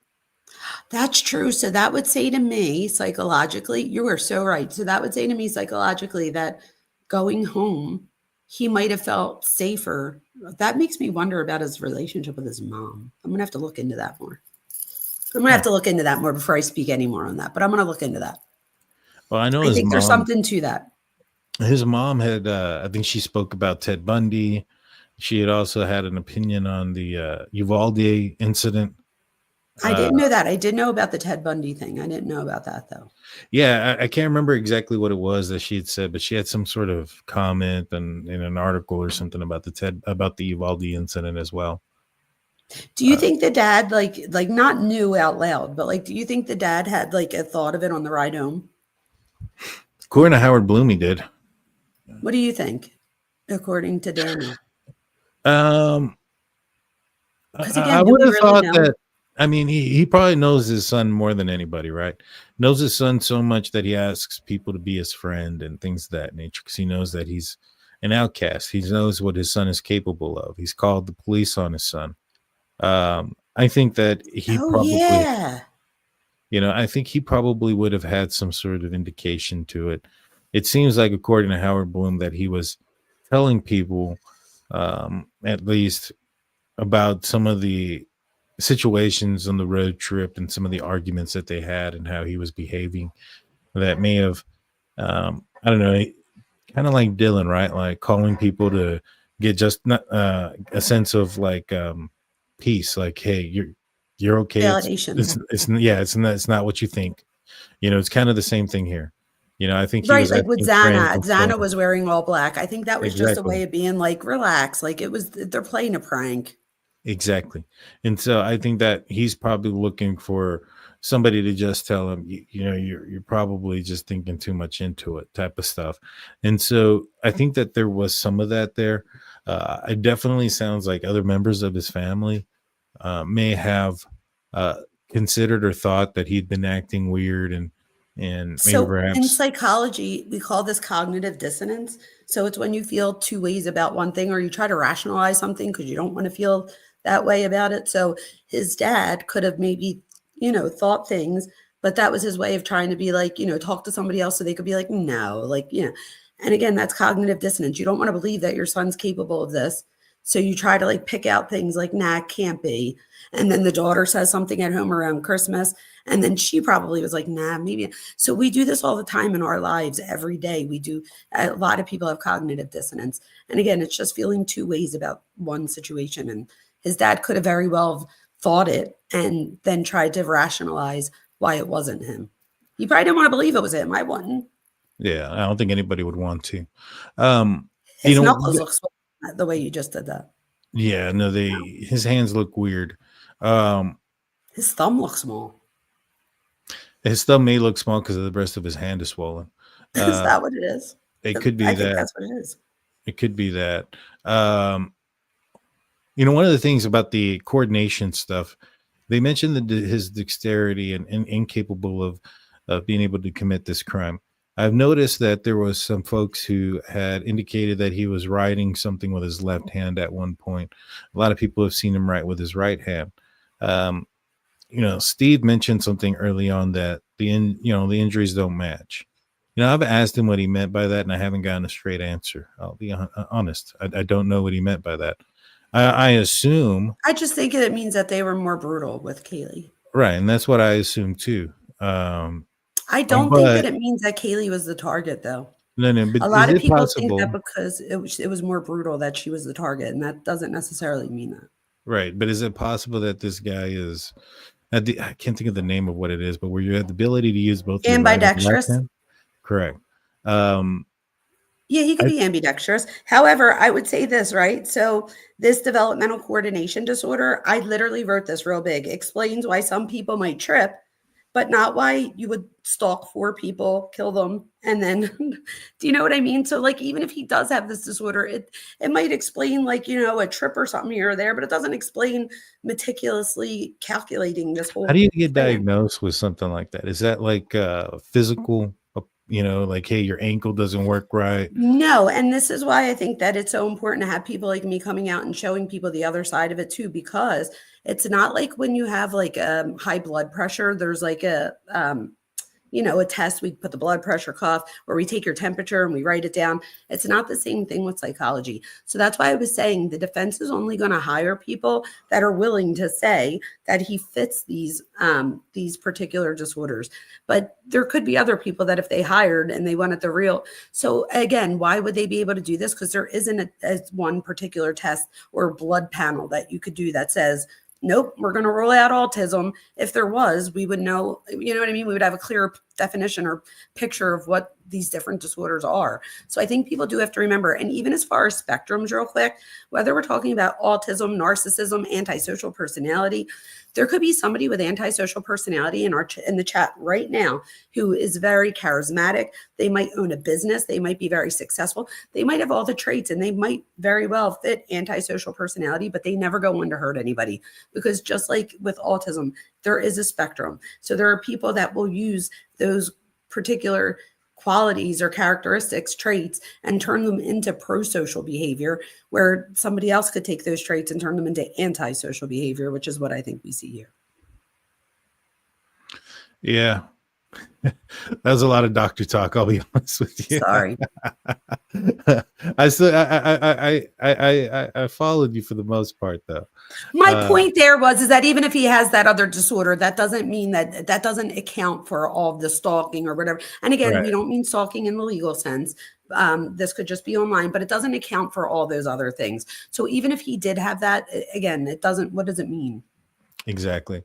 I think what they're trying to say is that he's incapable of committing this crime because of that. But he's capable of getting a doctorate degree. Right. And well, they were, because I remember there was a specific point in the documents, I think, mentioned his walk, because he when you watch him walk into the, I think it was one of the courtrooms before they took out the cameras where they were allowed to zoom in on him. He walked like Frankenstein. I know a lot of people were saying maybe he was cuffed at the ankles or something, and that's why he was walking that way. But if they're saying that it's this disorder, it may be just the way he walks, or at least he's trying to walk. Kickboxing and all that other stuff. Yeah, I don't get it either. I don't think it's true. I don't think. And this is the other thing, you guys. I have a physically disabled daughter who's had 30 surgeries, 4 limb lengthenings, and getting my doctorate degree might have been harder. I'm being honest, like it is not easy. And I don't know if it's just the program I went to, but because it's a leadership program too, like where they focus in on leadership, but any doctorate is not easy to get. So my thing is, even if he does have all of these things, and let me be clear here, I have ADHD, but I've learned again how to use it as my superpower and not as something that holds me back.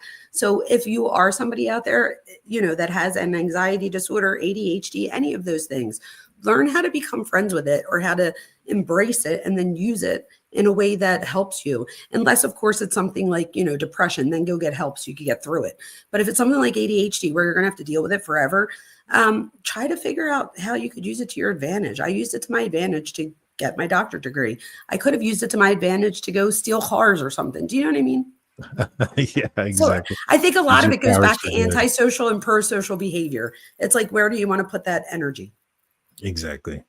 Virginia asks, Kohberger's family has been relatively quiet and not outwardly showing support in his innocence. What can we, if anything, take away from their lack of behavior? So if I don't know their parents that well enough, but I would assume that, it's their kid. So it's kind of like a reflection of them. So this might just be like their way of saying, he might be away for the rest of his life, but we still have to live out in these streets. And they don't want other people to put them in the same box as him, right? And then ostracize them. They still have to live. So maybe by putting some distance, it's their way of like telling, and again, I'm just speculating, but this is their way of telling other people, like, he's our son, but we don't agree with what he did. That's the only thing I could think of in that sense, because he would be a reflection of them. They also did say that they fully cooperated with law enforcement. That is in their statement. As they should. We have fully cooperated, which I think says, they spoke. I mean, there's reasons why they knew when he had the purchase of the K-bar knife. So wait, as a parent, and this is going to make me not look like parent of the year, but would you be able to give your kid up? Is it just me? I struggle with that. I don't know if it's like my Italian Philly background. I don't know. Or is that like just something that all parents feel? In the chat, maybe you guys could tell us if you're a parent. Would you have a hard time And I don't want to say cooperating with police, but like giving your kid up. So pretty much being like, oh yeah, they did. Oh yeah. Like, would anybody else have a problem with that? I don't know. I don't know. I don't know if I could give up my child, depending on what I it don't is. either. You know, Oh, that I think makes it me feel better depends. though, that it's like maybe a parent thing and not just like an Italian. I don't know. I don't know. I think it'd be difficult. It'd be hard. You know what I'm saying? I think denial probably plays a huge role in that too. Someone just said for this question mark. Okay, you're right. Maybe for something like this, you're right. Yeah, for this, I mean, my I would daughter still came up struggle. to I have me. to be Yeah, honest. my daughter's came up to me and say, I did this. I mean, I'd say you'd have to do it. You'd have to fess up. You'd have to go in and, That's what uh, I would do. you know what I mean? Do what's right. And Get them to turn themselves in. I don't know that I'd be able to be like, well, if you don't, I'm going. Like, but I think I would sit them down and be like, look, you have to take responsibility you wouldn't have and the you need to burn go turn after yourself in. reading letter. Oh gosh, stop it. That That's was what hard. that's But then that's what it again, is, though, though. That's the question, though. I mean, that's yeah, what you that's have what I to said. pull Like, out. I kind of didn't like, although that was a horrible thing and like you cringe, I didn't like, there were so many other things to hold against those parents that wasn't the one that I really held them to the fire for. Because again, I can't say that I would know what I would do. But And that's the that doesn't thing make that me. right now I understand, but that's the question, right? I mean, it's you give up your child or you become the laundries. You know what I'm saying? I Oh yeah, mean, that's true. there's no in I wouldn't do between, what in my they did. opinion. What they did was like, because they were like, we're not talking at all. Like, I think like that's a bit much. But to be like, like let's say the dad did know on the way home to go home and like drive to the police station and be like, I think my son, like, I don't know that I could do that. I think I could try to talk my kid into, like you said, giving themselves up. But I'm just being honest. That's all. I would like to say that I'd call the police right away and be like, my kid did this, but I just don't know if that would be 100% truth. Yeah. I know my wife would dime him out in a second because that's how my wife is. She told me too, you do anything wrong, don't come and tell me because I'm gonna call the cops right away. That's okay. That's probably what you should be like, though, right? Yeah, but then again, if something happened, I'm sure my wife would probably be in the driver's seat next to me. She would. So a couple questions here before we call it a show. Sure. His full defense team are women. Do you think that's an influence to the public and the jury? A team defending him that is comprised full of women. So I did bring this up earlier, and I said how ironic it is that there's a blonde woman that stands between him and the DP, right?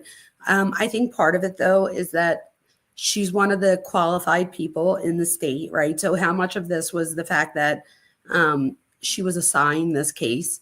But then I'm sure if he could choose, if he had all the money in the world, I don't think that he would have hired females. I just don't. But I do think that I don't think that it's done on purpose. No, I think that I do think that she could have made, what's it called when you step away from a case, when like a conflict of interest, because she technically defended Xana's mom and stuff in other cases. Yeah. But again, she's also Maddie's the dad. public defender. Yeah, but she's also the public defender. How do we know how many they have? Don't they have thousands of cases? Yes, but a different one maybe. could have she's not the only public defender either. That's I true. think- And I think I there's think there about was 10 of one. them that are DP qualified. Maybe, I'm not sure. I know that there was at least 2 in the area, and I don't think the other one was I think he was a male. I could be wrong about this. I could be completely wrong about this, but I thought he was a male. I think he was just not in the same jurisdiction. I think he was a little bit further away, but he didn't have any connection to anybody. You know, Sometimes I wonder if she does all this defense stuff to like almost like prove that like she is qualified to him. Almost like, I don't know, like she's like throwing everything out there, or how much of this is him saying, I want you to do this or do that. I don't really know. But I don't think that it was on purpose. Like, I don't think that it was like, because he didn't really have a say. It's a public defender. Yeah. If he paid for it and this is what he chose, then I might say yes, it would be to show the public that like, oh, look, I love blondes. But because he's a I don't think he really had a choice. Yeah, that's true. That's true. The next question, 1,000%. So wouldn't you need to, so we call this the Goldwater rule, which I said earlier. And again, the reason that we have this rule is because we didn't have all of this video and, messages and stuff. So people would just hear things and then give people a diagnosis. So that's why I said 1,000 times, you guys, that none of this is a diagnosis. That if I was in class right now and we were, talking about abnormal behavior, this might be an assignment that I give. And it might not just be him. I could give an assignment with like, somebody with obsessive compulsive disorder or anything, anxiety, anything, and have them go through it with the DSM-5 TR, which is the Diagnostic and Statistical Manual. So we use that in class. So you could use this. And if I were a student, this is what I would have came up with. This is what I would have handed in to my teacher. So again, I'm not diagnosing him. Yes, I would have to sit down with him. I am qualified to diagnose him, but I haven't sat down with him. So that's why I keep calling it like traits. Yeah. Yeah. I would too, whether it be him, BTK, I would interview a lot of these guys to see, just to kind of get what makes them tick, me. I don't know that he would talk to you. Yeah, he probably wouldn't. He probably hates me. But not just that, even if he doesn't know who you are, once he found out that although you were a cop, so yeah. I bet you if you started it out identifying with him about wanting to be a cop, but you went down a different route or something, I guarantee you that might be something that puts you on the side as a guy. I think it might be easier for a female to get him to talk, because I think that he thinks he's smarter than females. Right. Like where I think he might think that you might pick up on things that like I would never guess, because I just I'm not smart enough to do that. I think that I would be I would challenge him. I think I could challenge him for his intellectualness. Well, I think that if somebody's challenging him on how smart he is or smarter than him, wouldn't the narcissistic side of him be like, that's why I said it depends on how you word it. If you connect right in the beginning about being in the police force, but that you're not a cop anymore. So now you're telling him, I'm not asking you these questions because I'm trying to get you on anything else. Like I literally, if you made it to where like you identified with him type thing, and then you were like, if you want to talk to him and you want to get him to respond, Daniel, I will help you. You need to feed his ego. Tell him like, wow, like that was mind-blowing. Like you almost had everybody. Like you have to feed his ego, because you want him to be like, if I was interrogating him, I definitely. Well, that would be different if you were interrogating him. But if you wanted, but if you did ever write him and you want him to respond, there are a few things that you could write in there that might play to his ego, and because again, he thinks that he's smarter than everybody else. So if you outsmart him, it is possible. Yeah, and I would basically just, because of my own. The only reason I would want to interview him would be because me being in law enforcement and my interviews with suspects have been 100% different up to this point, right? My interviewing with suspects have been interrogations. I know you did this, that, and the third. To see what makes a person tick, and not having that boundary of I'm trying to press charges on you and just letting this dude talk about so much. I mean, there's probably some things that we can figure out. Did this guy commit another crime before? No, absolutely. But you would get more out of him by like playing to his. 100%. Yeah, 100%. And I've done that. So smart. Right. Exactly. I've done a handful of interrogations. I've never interrogated somebody of this, that's committed a crime of this magnitude. I'll be honest, mainly burglary, theft, stuff like that. I never investigated a murder. I've been to several crime scenes and have assisted, but I was not the investigator. You know what I'm saying? And so, unfortunately, in Philadelphia, we have way too many murders here. So I'm fairly. Well, living in a bigger city will definitely make that happen. But I thought Philadelphia was the city of brotherly love. What's going on here? Yeah, a lot of people that come to Philadelphia aren't from Philadelphia. Like we have a huge drug thing down at like Kensington and Allegheny, but most of the people down there are coming from other places. So I think a lot of it has to do with that too. But we definitely have high crime. If the Steelers play Philadelphia, oh no, here we go. And I go out there in my black and gold. Are you going to boo me? That's what I need to know. I wouldn't be a Philly fan if I didn't. Right? Like we're like crazy. So I just wouldn't be a Philly fan if I didn't. But I will say that when like the DL, I'd be like, I'd still support you. But in public, I'd be like you're going down. We got you. So absolutely, I would talk shit. I still will That's talk shit throughout awesome. the thing. You'll get messages from me like, how about Yeah. those Steelers? Wow. Well, I You know what I mean, mean? this year is not gonna. Well, we'll see. We'll see. We got DK, so we'll see what happens. We'll see what happens. Well, guys, You have no this hit with the is. Eagles.